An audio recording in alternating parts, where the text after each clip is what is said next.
Welcome to another edition of the Giants Huddle podcast, brought to you by Citizens, the official bank of the New York Giants. I am John Schmeelk. Thank you so much for being with us today. We're finally just about here. We're only one day away. This is posting on the Wednesday before the 2025 NFL Draft. Thank you so much for being with us these past 2 or 3 months. I hope you've enjoyed the content we put out there, getting you ready for the draft. I know I've enjoyed doing all these interviews, doing all these shows, and I really think the whole group, if you've been paying attention to listening, you know exactly what's coming. Round 1, 2, 3, 4, day 3 is NFL Draft. I think we're all prepared. Had a lot of fun. Hope you've enjoyed all the content. You can go back on the Giants Huddle feed. You can go on the Giants YouTube channel, watch some of those interviews. They're all still relevant. None of them are dated, so make sure you check them out. And for our final guest before the NFL Draft, though, we might squeeze in one more. That's a TBD. We'll see if we can get you one more special guy to talk some quarterbacks with you. You'll have to wait and see about that.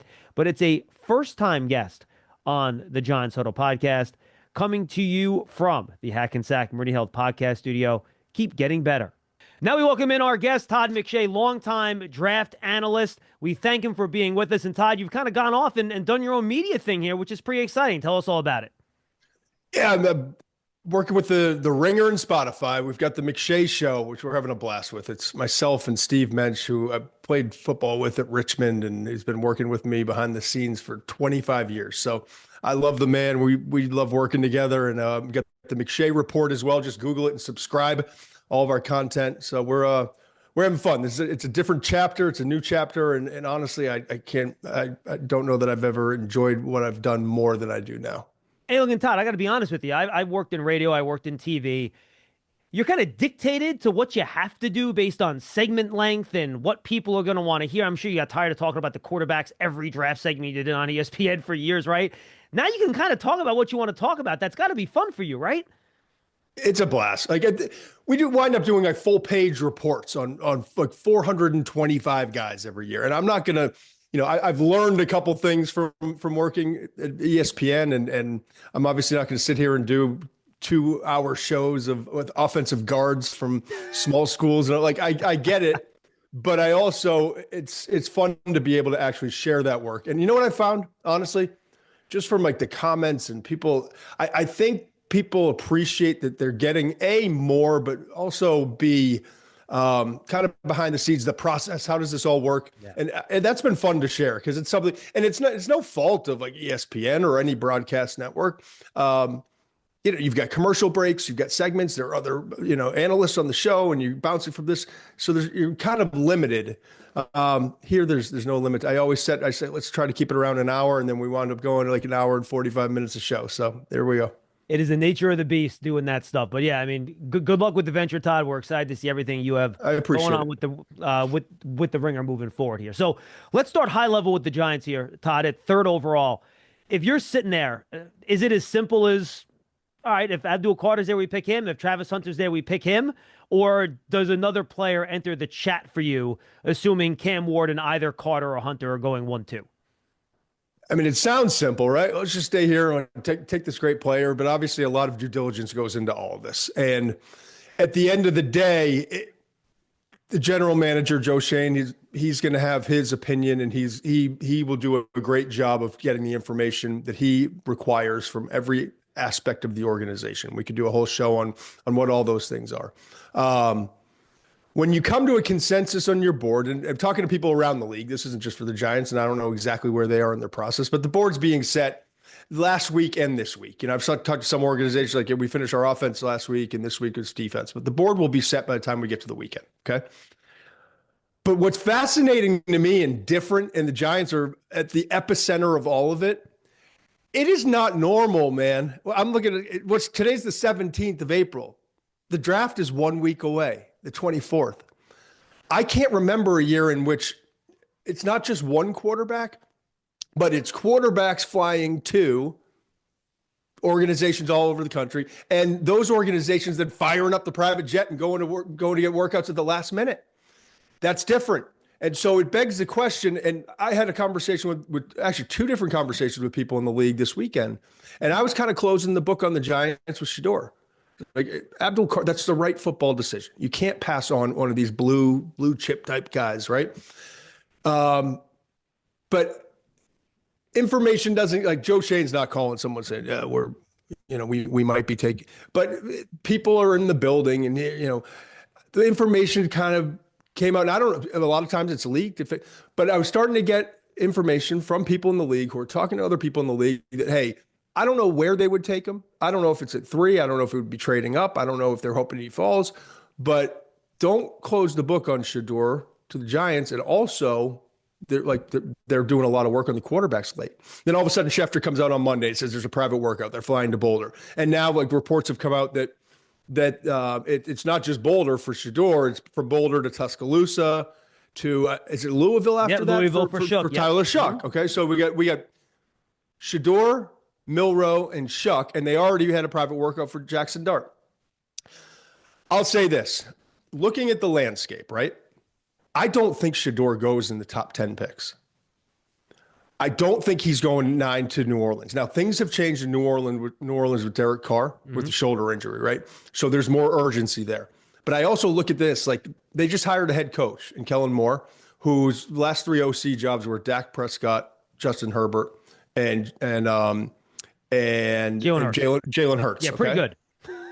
Pretty good, but there's some similarities. They're not all the same height or the same weight, or they all run different 40s and have different arms, but they all are sturdy, mobile, stronger arm quarterbacks. That's Jackson Dart.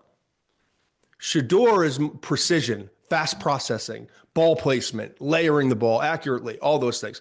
So I don't think Shedeur is going at 9. I don't think New Orleans wants to take a quarterback at 9.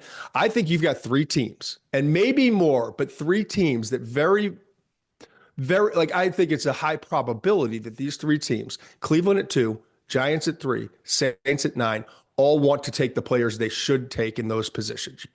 Like, I can't live knowing that Abdul Carter is going to be prowling around the NFL and not on my defense, right?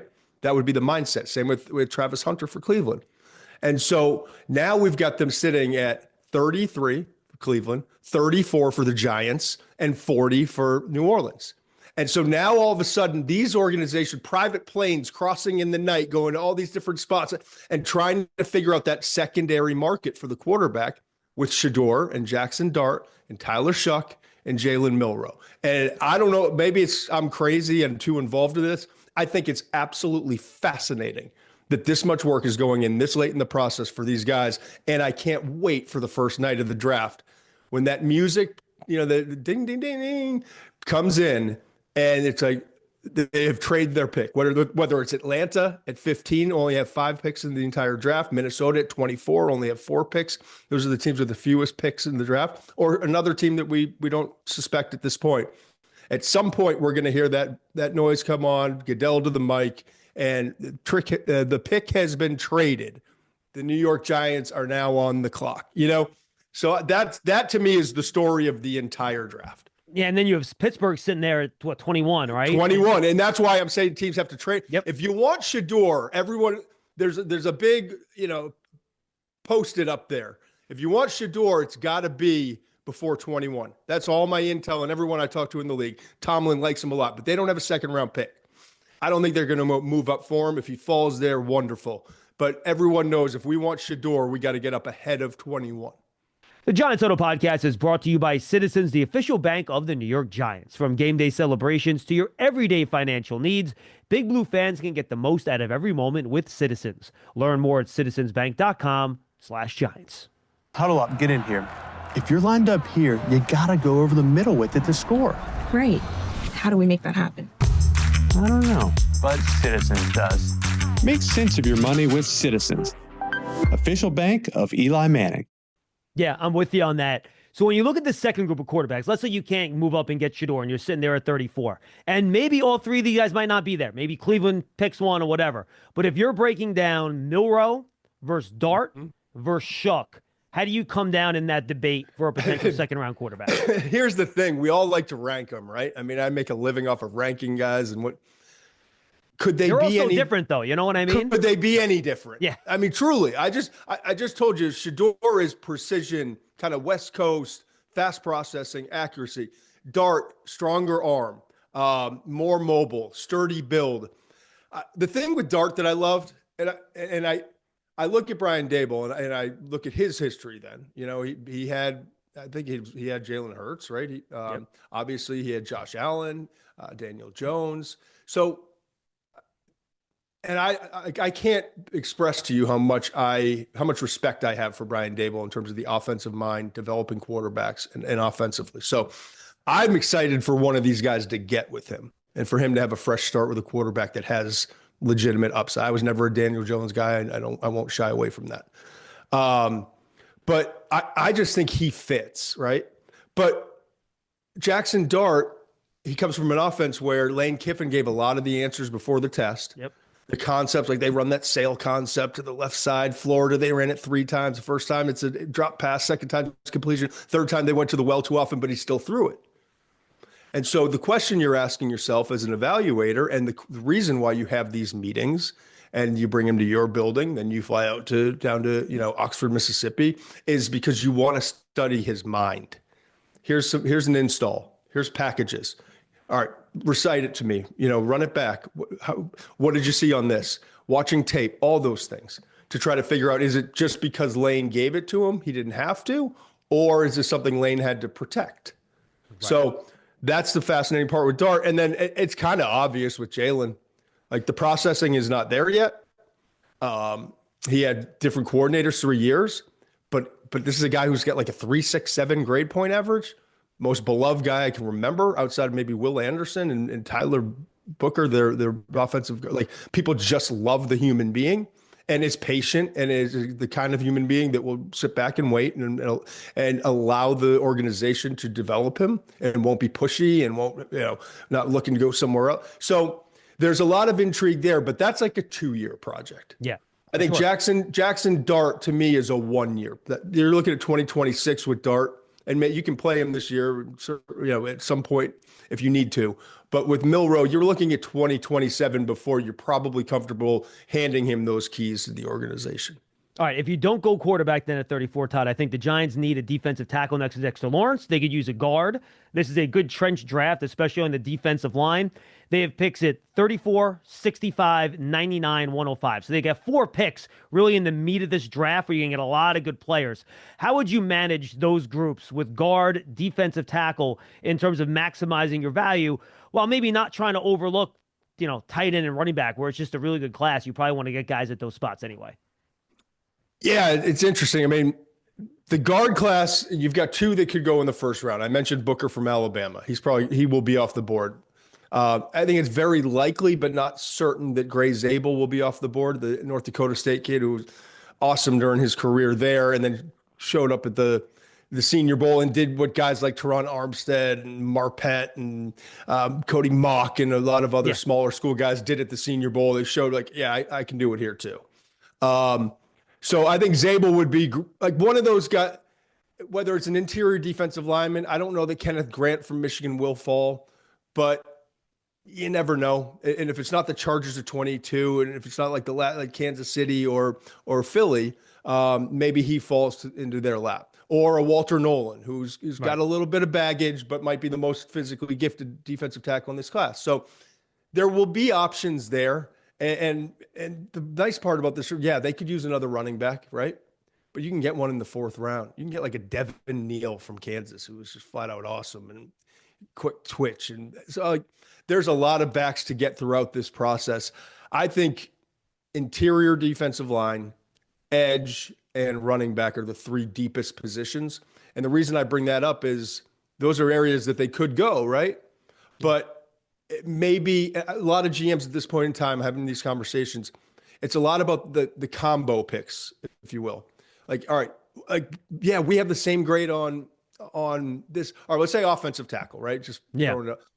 There's like 5 of them. And after that, like I literally can't find a guy that I would put my name on and say, I'm very certain, I feel great about the fact he's going to be a good starter in the league.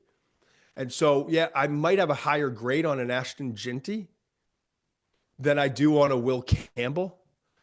But if I don't take Campbell here, I'm not getting the tackle. And that's kind of it. But if I take Campbell here, the offensive tackle, I can get Travion Henderson. I can get Quinshon Judkins. You know what I mean? Like, so GMs are, it's about the board, right? But at the end of the day, they have to think a step ahead of, if I don't, and I think Spytek, the GM for the Raiders, came out and told a story about Barry, the safety, and there was a corner, Joe Hayden, I think, when he was in Cleveland. That same mindset.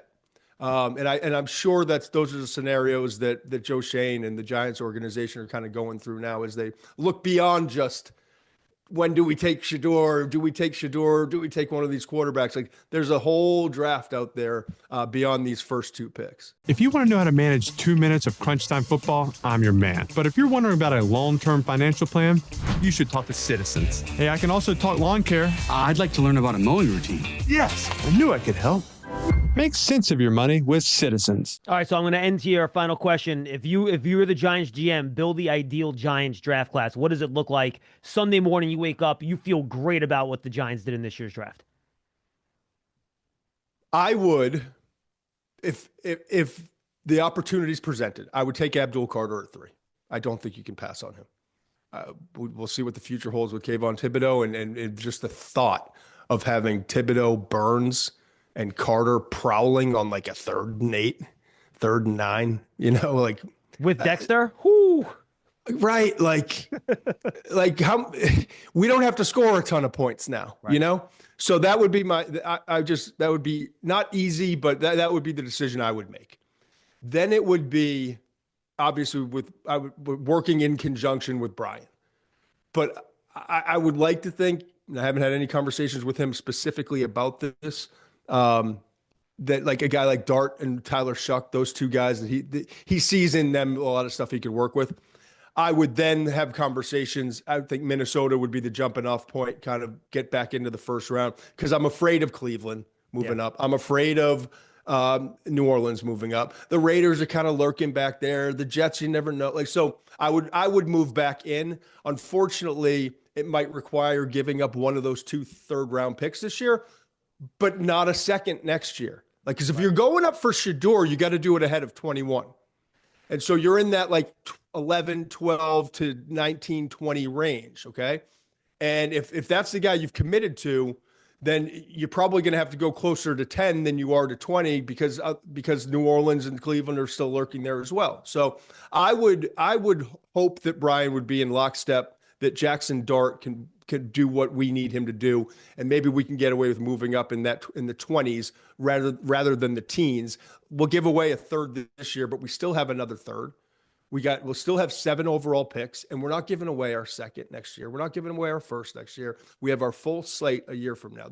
That would be how I would attack things. If, again, that's assuming someone will trade out. That's assuming Brian is in lockstep and that ownership's, it's also assuming ownership's not involved in this decision. And the Giants, like many other organizations, when it comes to this high profile of a decision with the quarterback position in that market with a guy like Shedeur out there, you never know what last minute curveball can be thrown in for the general manager.